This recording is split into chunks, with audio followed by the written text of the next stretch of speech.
Hello and good morning. My name is Savonne Pearson and welcome back to the Lesbian Masterdoc Series. Hit it.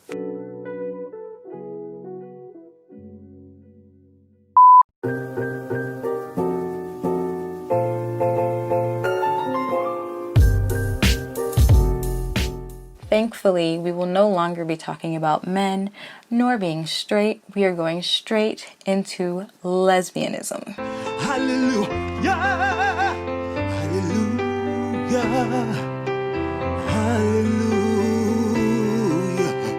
So let's talk about your early interest in women. Not recognizing past/current crushes on women until you come to grips with your attraction to women. Yep, that was something I experienced. I had to think back. And I would be, like I said earlier, I would have these like obsessions with my girlfriends. And with guys, it would just be like I had a crush on every single dude that crossed my path. Any single dude that talked to me, I was like, oh my God, I like them. But the girls, I was like obsessed with them. And it was like, I thought I wanted to be them.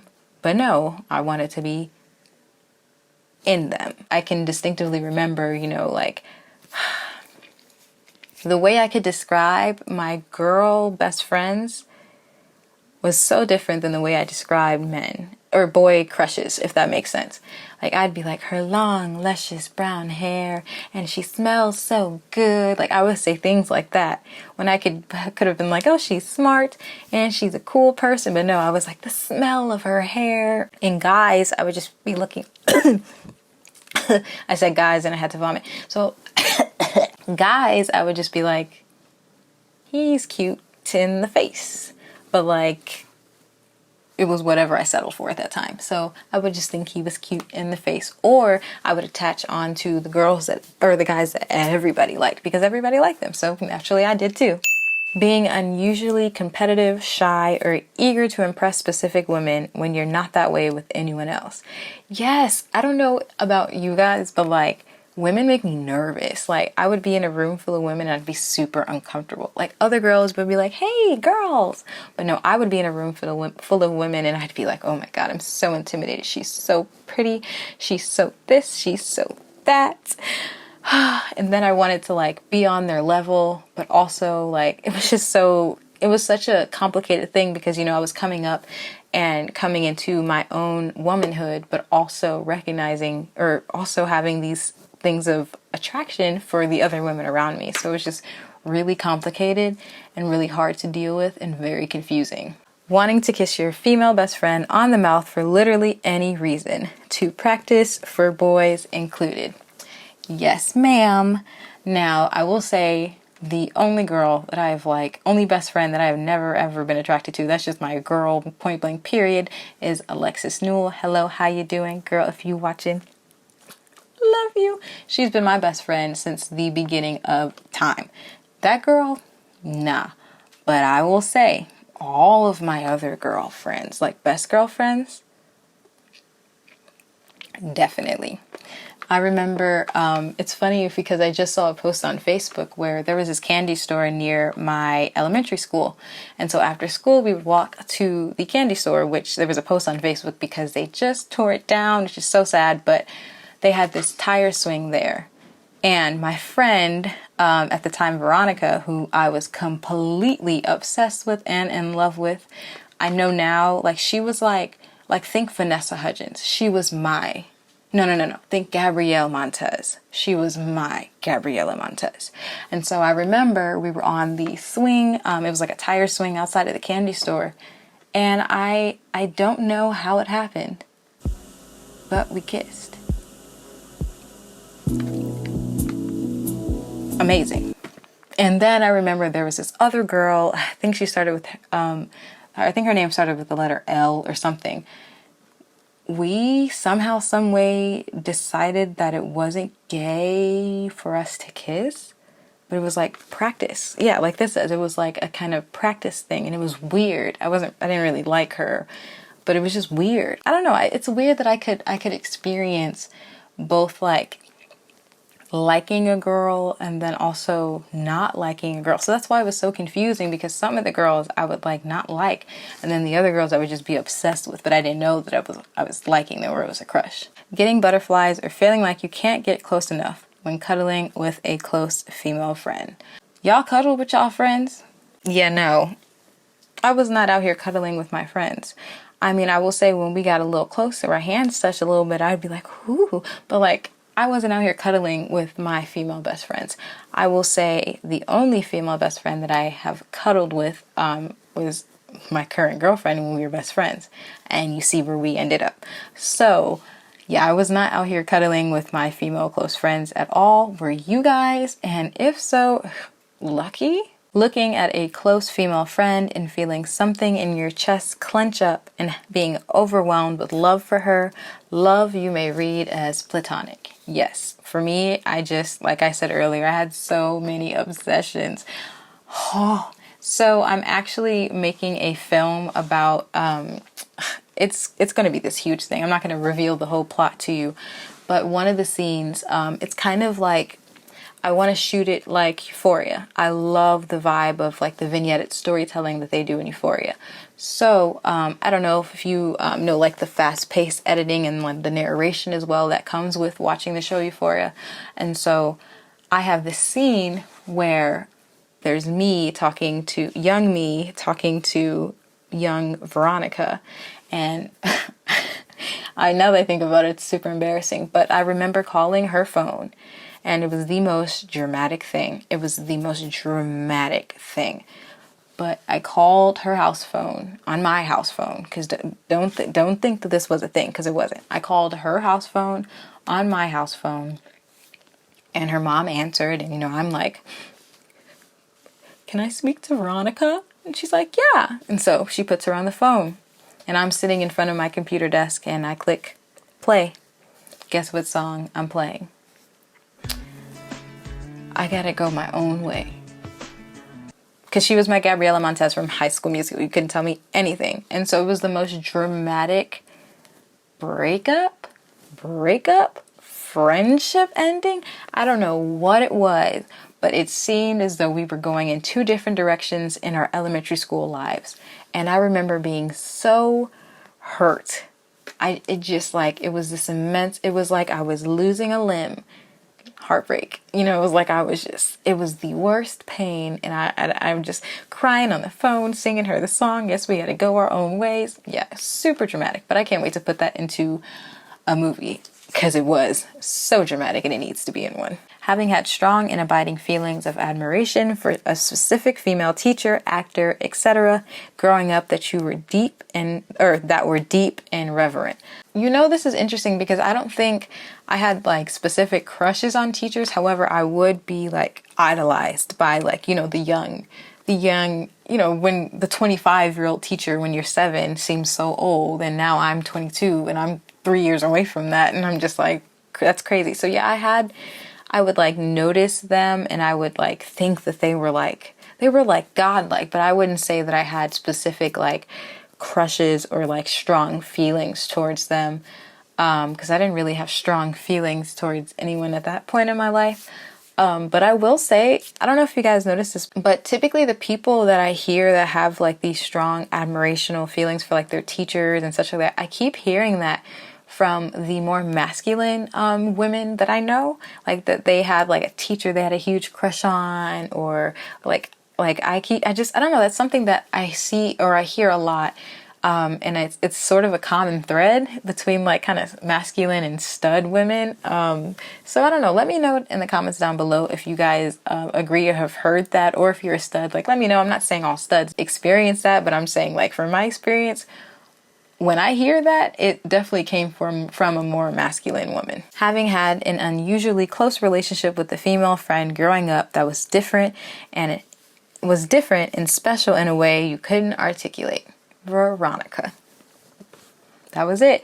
We lived right by train tracks, and I remember just following after her. Like, we would just walk on the train tracks. Yes, I know, completely unsafe, but there was no trains coming. We were kids. But, we'd just walk on the train track, and I would just, walk her home sometimes, and it just felt special. It did. Like, it did feel special. And now that I realize that it was a full-blown crush. Okay, I said it. I had a full-blown crush. Please don't ever watch this. thinking relationships would be simpler if only I were attracted to women / my best friend who would be perfect for me if she / I weren't a girl. Nah, I personally didn't feel like that because I didn't even get to that point. You know, I was just in my relationships with dudes. I was too deep in the closet to be thinking that it would be simpler to be with women. But I will say, I remember in college when I think probably like my freshman, sophomore year, because you know, they say that you will experiment with women in college at some point. And so for me, I went into college thinking, like, looking forward to it. Like, I'm going to eventually experiment with some woman while I'm in college, but I'm not going to date them because I would never date a woman, but I would definitely, you know, be intimate with one, which makes no sense now that I think about it. But I was in that stage where I was like, okay, I could be with a woman. If a woman, I just wanted, I don't know, I would notice like when there would be more masculine women around me or women that I knew were like blaring gay, I just wanted them to like notice me and I wanted to pique their interest so that maybe that was the inner gay in me screaming like, girl, like I wanted them to show me in a sense, but I don't know, it was just like, show me what? Like, I don't know. It was a really, really, really complicated situation. And just like, as I think about it, there's so many excuses that have been made while I was straight that are blaring obvious that I was gay. It's like blaring obvious. Wow, I'm flabbergasted. When a female friend is treated badly by a man, having your protective thoughts turn into the direction of, if I was him / a man, I'd never do that to her / my girlfriend. Have you guys felt this? Let me know in the comments below. Being utterly fascinated by any lesbians you know / see in the media and thinking they're all ultra cool people. Absolutely. That's why I was in GSA. Like, I just thought it was so interesting. Like, what is it like? Like, you could just like be with a woman. Like, that's so interesting. And it would always just be a thought of like, wow, it's so cool that other people can be with women. It didn't ever dawn on me that I could be a woman to being with a woman. I just thought it was cool that other people could do it. And I was just super, super supportive. Having your favorite character in every show be that one gay-coded or butch-looking woman like Shigo from Kim Possible, ooh, or Starbuck from Battlestar Galactica. Okay, I don't know who that is, but can we talk about Miss Incredible? Ooh! But I'll be honest, when I was a kid, I had a crush on Violet. Violet was like that was my vibe. I liked that, you know, the girl next door type look, you know, the dark hair. She's a little quirky, a little different from everyone else. Like, I like that different type of girl. Violet from Incredibles, that was my crush. I had a crush on so many female characters. I was in love with Miley Cyrus so much that I remember I had this YouTube account. I can't find it, so I enlist you guys to find my very old YouTube videos. I cannot find the account, but it was under Miley Cyrus, the name of Miley Cyrus Fan 7. I can't find it anywhere, but if you can, that would be great because I would kill to see these videos. But I would make videos just talking about how Miley Cyrus was the superior person on Disney, and then like I remember I made this video talking about Miley Cyrus versus Demi Lovato because people were saying that Demi Lovato was better than Miley. So I had to show them that Miley was better than Demi. But I do remember there was this picture coming out of Miley and she was like almost kissing a girl, and there was like this red lipstick kind of tongue drawn on it. So it looked like she was kissing her, and I was obsessed with that photo. And let me not begin. When Vanessa Hudgens' nudes dropped, bro, I was on that so quick. I looked at that stuff so much. I was fascinated. Like, come on. Like, my kid crush looked like her, and then I could just see her without clothes on. Oh, I Googled that often, honestly. Ooh, so much.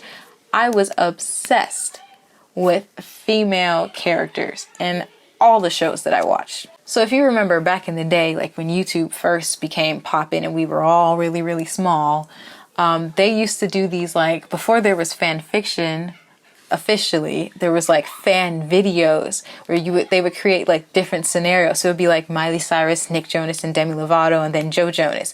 And then it would be like on the screen, and it would be a picture, and it said Miley says, hey, Nick, blah, blah, blah, blah. And so it would be like these like kind of stories that people would release out. Well, there would be some gay ones, you know, where they would have like Miley and Demi together.